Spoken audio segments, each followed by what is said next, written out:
meeting of Healthy Communities and Environment Committee to order at 11:01. First order of business is roll call. Powell. Here. Kokendorfer. Here. Gershenson. Nelson. Here. Todd. Here. Loops. Here. We have a quorum. Let's stand for the Pledge of Allegiance to the flag. I pledge allegiance to the flag of the United States of America and to the republic for which it stands, one nation, under God, indivisible, with liberty and justice for all. Are there any corrections to the minutes of the previous meeting? If not, we need a motion to approve the minutes of the Healthy Communities and Environment Committee. I have a motion by Commissioner Nelson, a second by Commissioner Powell. Any discussion on the minutes? If not, all in favor signify by saying aye. Aye. Opposed? Motion is carried. Next is approval of the agenda. Are there any changes or corrections to the agenda? Seeing none, we need a motion to approve the agenda as presented. Motion by Commissioner Kokendorfer, seconded by Commissioner Todd. All in favor signify by saying aye. Aye. Opposed? The motion is carried. We'll move on to public comment. Is there anyone from the public who would like to address the committee? Seeing none, I'll close public comment. We need a motion to receive and file communication items A. Yes. I'll move it. Oh, thank you. And then Oh, we're going to receive and file A through C.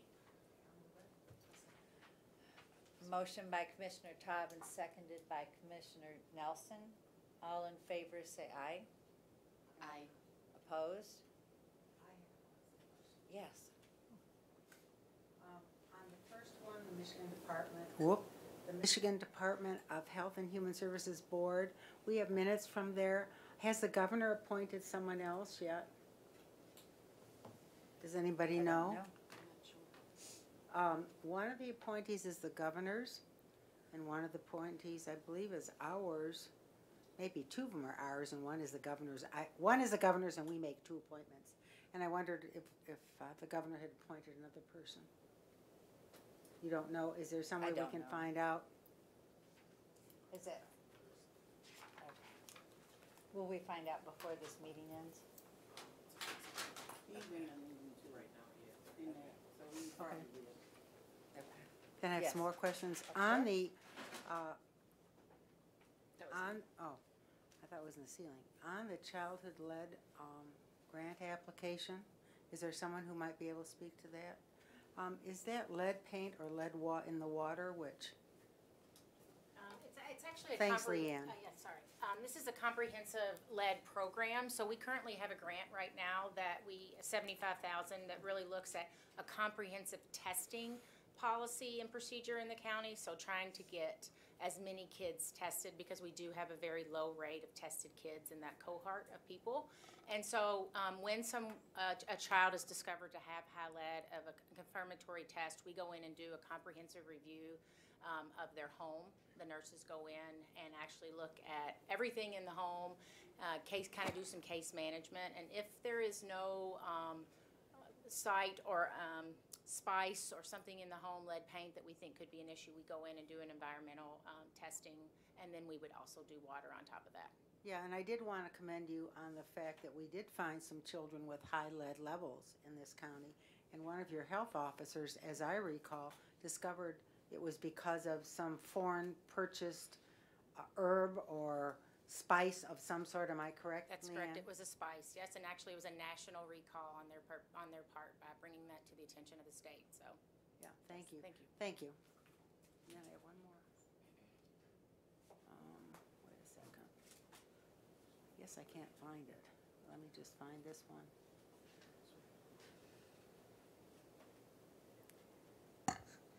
Yeah, well, Commissioner Todd's looking, Commissioner Gershenson. My Um, apologies, Madam Chair. There was another meeting that I was attending, so I'm sorry to be late. On Parks and Rec, you have an application here, for, under, it's a application for operating agreement with the Michigan Department of National Resources for an off-vehicle park in Groveland and Holly Townships. You're asking for a grant for that, is that correct? No, this is the approval of Well, that's under the regular board, regular agenda. This is Oh. referencing communications right now. Okay, I'm sorry, I apologize. I'm trying to find this on my, it was the third one that I had a question for. I apologize, I'm sorry. Anything about the veterans? Yeah, I had a question, but I guess we'll just let it go.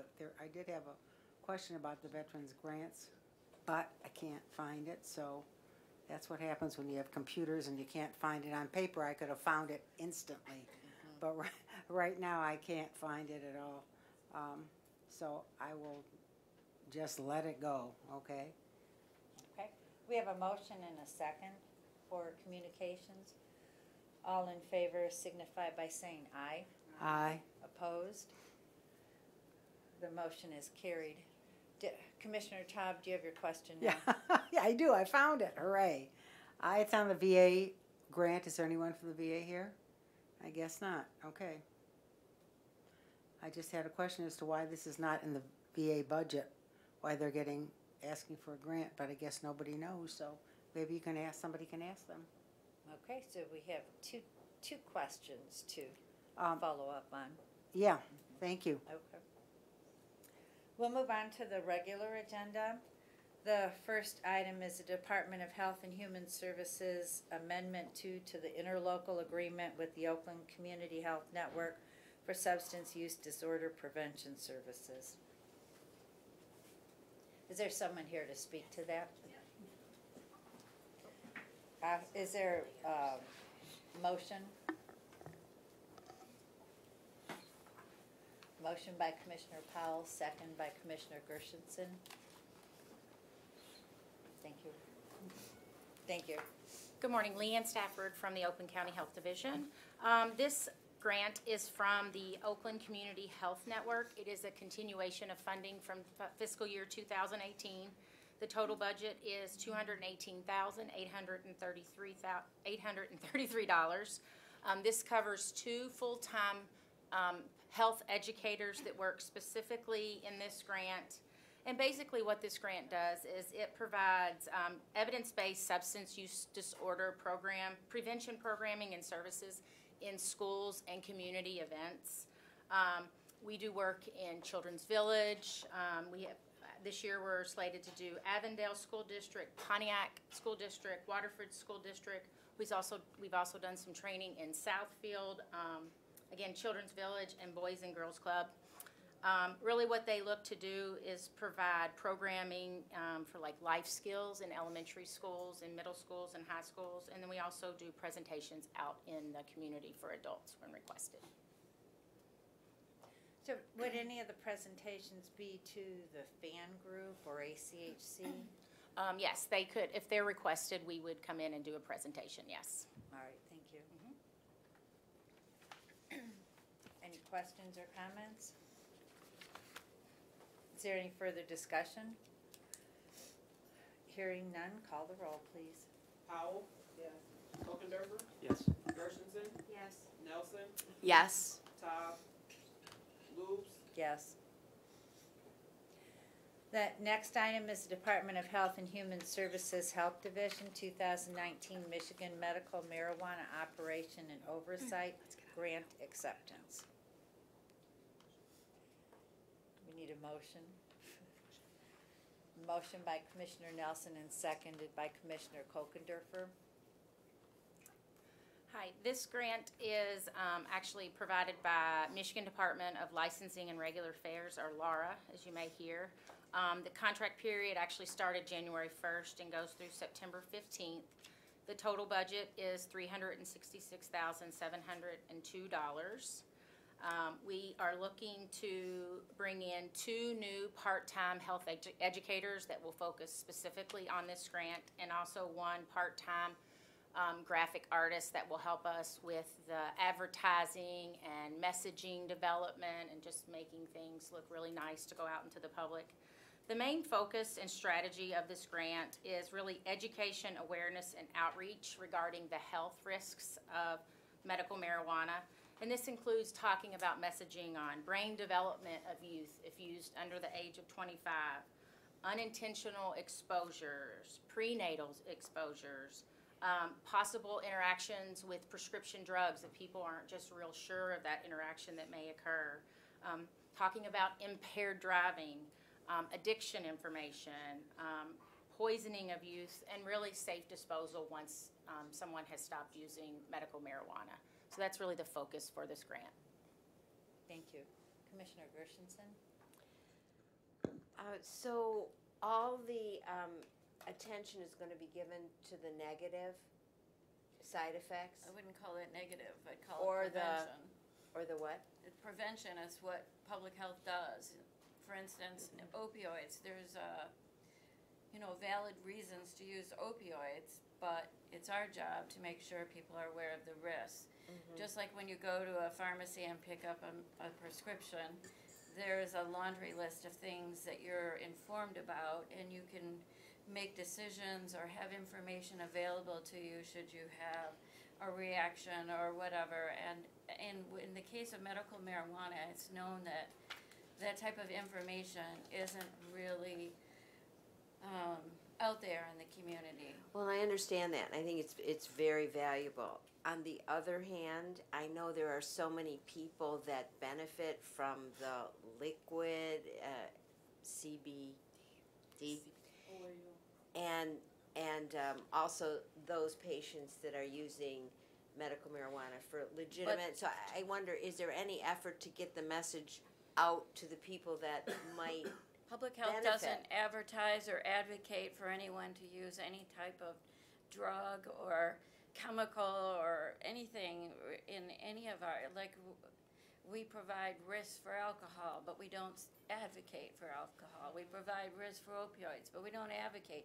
But we're well aware that, with conversations between your doctor, you will know if that's the right decision for you, but you might not be educated on, the child has another sibling in the house, or many other things you might not ever think about. This is what public health does.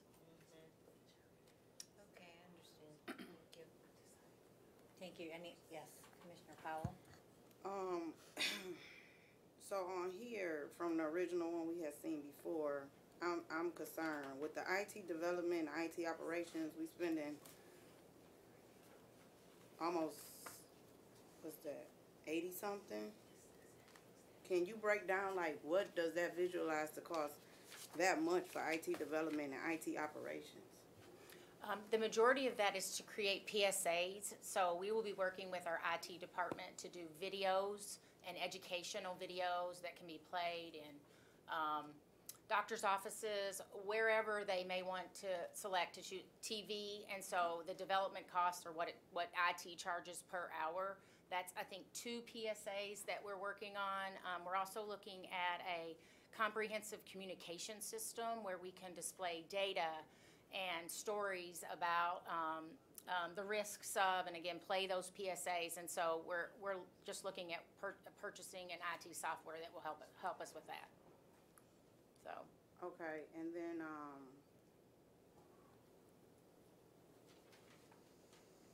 interpreter fees, will that include all languages?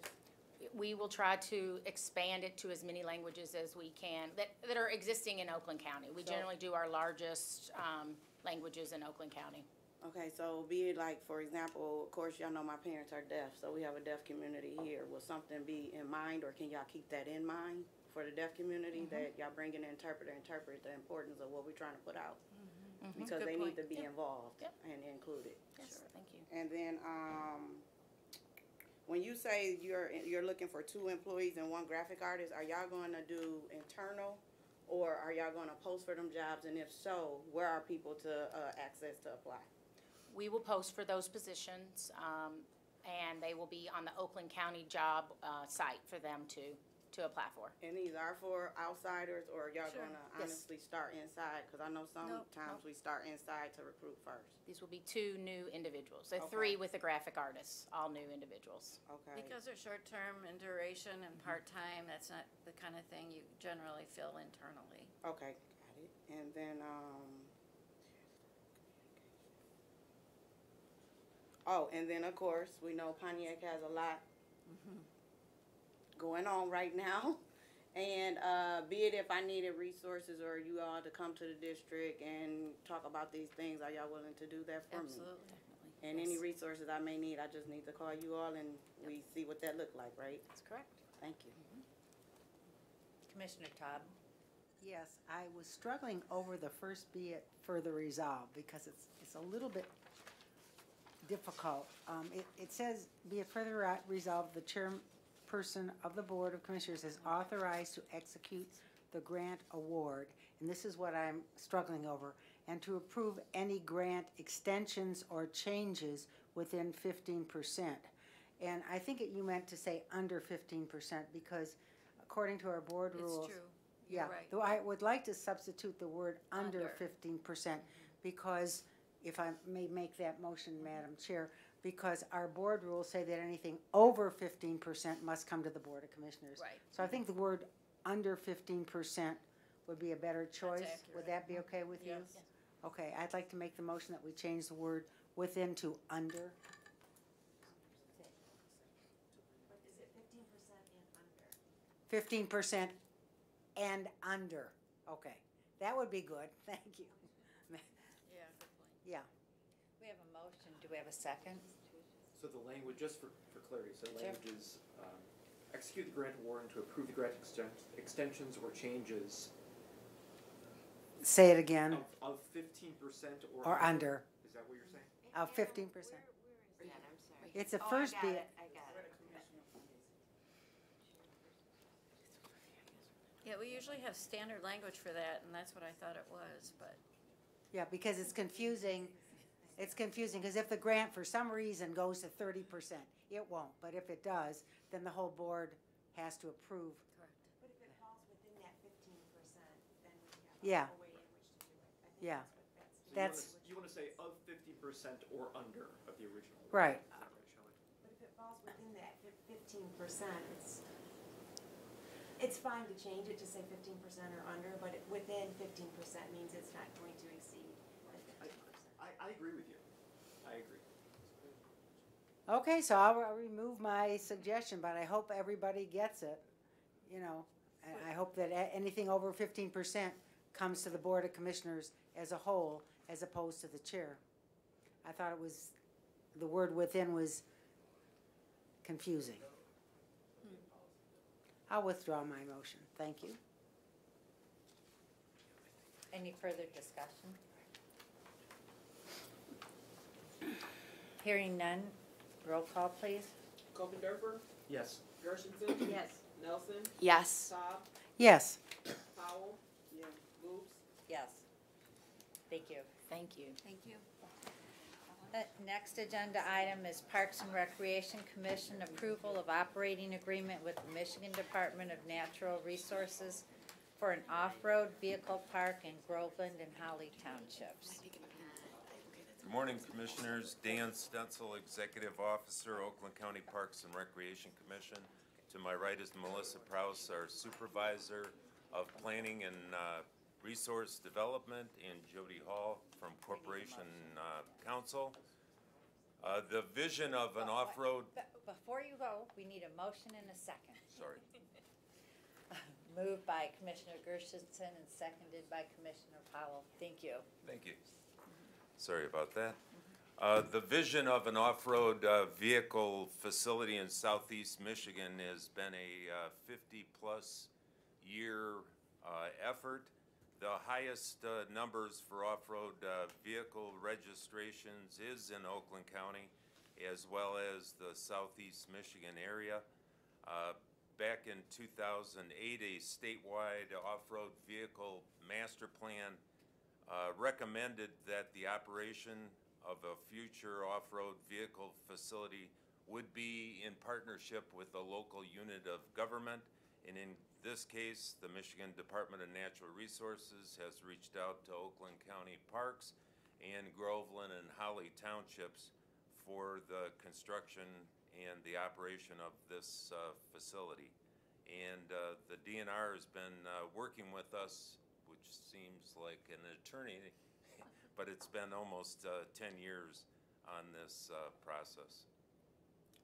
Okay, good morning. And this is the same presentation that we gave to the Majority Caucus meeting on Thursday night, so I apologize for the duplication. I can maybe take it a little bit slower this time, and we have a little time for more questions.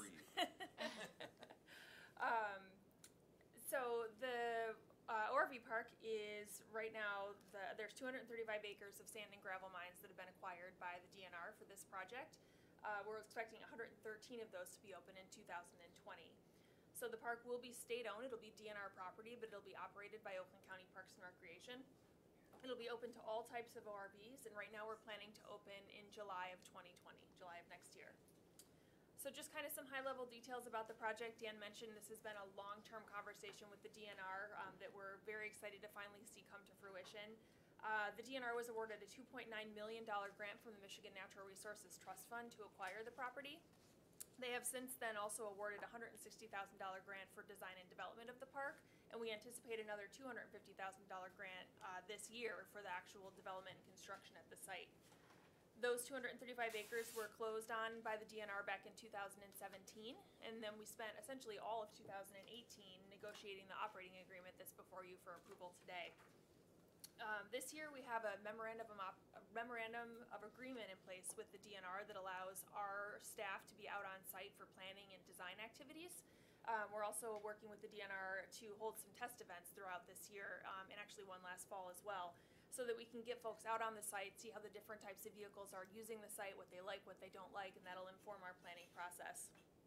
We're also engaging with the business community this year. We have an RFP that's set to go out hopefully by the end of this week that is sort of inviting the business community into this process. Ever since we started talking about this in earnest 4 or 5 years ago, we've had tremendous interest from the business community, everyone from local repair shops and suppliers to some of the larger companies in the auto industry who are interested in using the site for R&D for their vehicles. And again, the park we're looking to open next year. So just a couple high-level details about the operating agreement. It was developed by a joint work group of DNR staff, Oakland County Park staff, and a few commissioners, and then Corporation Counsel. It has a 20-year term with a 10-year option for renewal, and it's set to begin on January 1st of 2020. As I mentioned before, it'll be the 14th Oakland County Park. And something really important to point out in this agreement is that the DNR has agreed to cover up to 50%, or not up to, but 50% of any potential operating losses at the site. So they think that this is going to be so successful that they're willing to, put up half the money should we have a expense over revenue. So the goal is for the park to be self-sustaining. We know in the first few years that might not be the case because we've got some money to put in to ramp up, equipment, vehicles, things like that. But we're expecting by year 3 or 4 for the park to be self-sustaining, and any revenue over expenditure would be put into a restricted account and then reinvested back into that park so that we're not taking away funding from other county parks.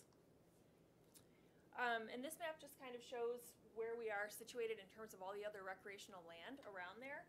I'm going to just stand up so I can point. So the purple up here, this is the ORV park. All the green that surrounds it is Holly State Recreation Area. And then right across the street in the red is our Groveland Oaks County Park. And this kind of zooms in. So the yellow property is what will be open, the 113 acres that will be open next year. The orange is what we're looking at for phase 2 to come online in 2023. That's currently still being mined out. So as they phase out their mining, we'll bring additional property on for the ORV park. And the important thing to note about this map is you can see kind of that thumb that sticks off of Mount Holly Ski Resort.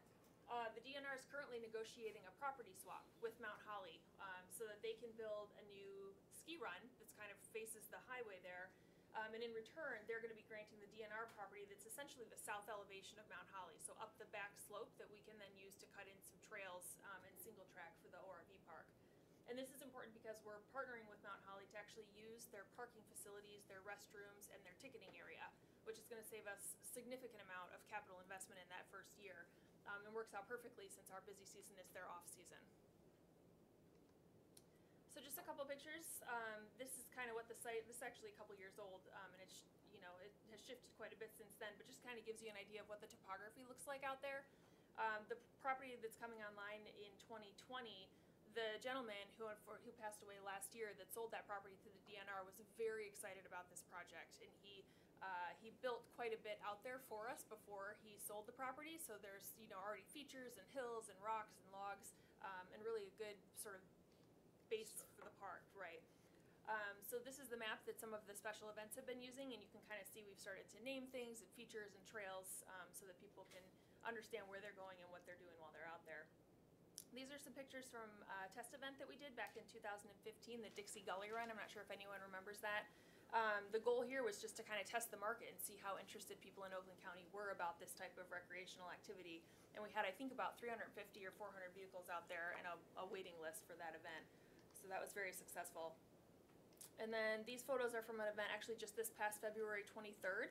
The Great Lakes Four-Wheel Drive Association had a member appreciation event, and they had 330 vehicles out on the site, and they had a waiting list for that event as well.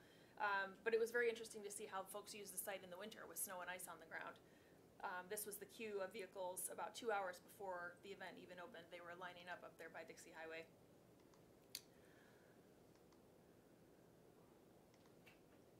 And then one thing that we wanted to point out, something that came as a bit of a surprise to us, just because, you know, in the last 5, 6, 7 years we've been learning about this industry and this type of recreation as well, is what a family-oriented activity it really is, which kind of was maybe not the perception that we had when we went into this, but every event that we've had out there, we've had a lot of families, a lot of kids on site.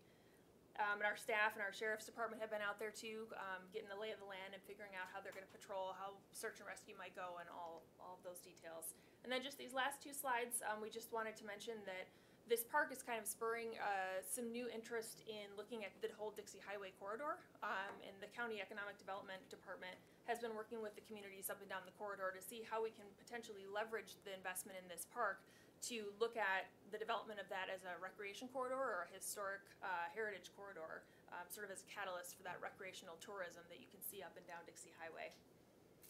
And this is just last example, just one example, I should say, of the way that some of the local businesses are looking to partner or participate in the park. This was a flyer that was posted by River Rock on the day of that last event in February to try to bring people into their restaurant after the event. And we've heard nothing but positive feedback from the restaurants, the bars, the gas stations in that local area. So folks are real excited that this is coming. And that is all I have. Yes. I just want to say thank you very much for the presentation. One of my constituents in Rochester Hills was the gentleman that you mentioned, who unfortunately passed away. Yep, Steve felt very passionately about this project and worked on it for quite a bit. And it's unfortunate he's not here today to see this. And in fact, he donated property for the other park that I mentioned that we're developing in the city right now. So thank you so much for helping get this off the ground. Thank you. Commissioner? Thank you. Did you do an environmental study? Did you talk to homeowners who live near there? Because as I kind of think about it, if I lived near there and I'm out on my patio, this makes a lot of noise. Will it affect any homeowners, and did you check with them? We did an extensive sound testing back 3-4 years ago, and one of the great attributes of this site is the lack of neighbors because of being Okay, sandwiched. no, that's important. Yeah. Seriously. And then we also did dust. We're going to be doing dust control. So we have partnered with the local unit of government, the primary one. Most of the land is in Groveland Township, and they have been just fantastic to work with. And we've reached out to any neighbors within a half-mile plus of the site, and to make them fully aware of what's going on. So at this point in time, it's been all systems go. I have a couple more questions, if I may follow up, Madam Chair. Do you have stands or anything planned for spectators? Because obviously people can't stand out on the course when cars are going along. Is that planned for?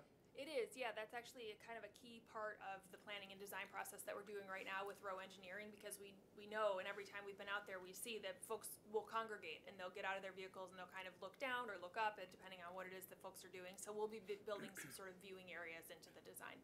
Okay, and then I had one more question, if I may, Madam Chair. Sure. So I can remember going down to the racetrack, Michigan, whatever it is, down in Brooklyn, Michigan, and I noticed that it is a family event there, as this may well be, and there are just a ton of people who come with their RVs, and they spend the weekend down in Brooklyn. Do you have any facilities for people to park RVs and camp? I use the word camp loosely because camping in an RV isn't exactly camping, but do you have any plans for that, or are there any facilities in the area, like motels, that people could stay at for the weekend?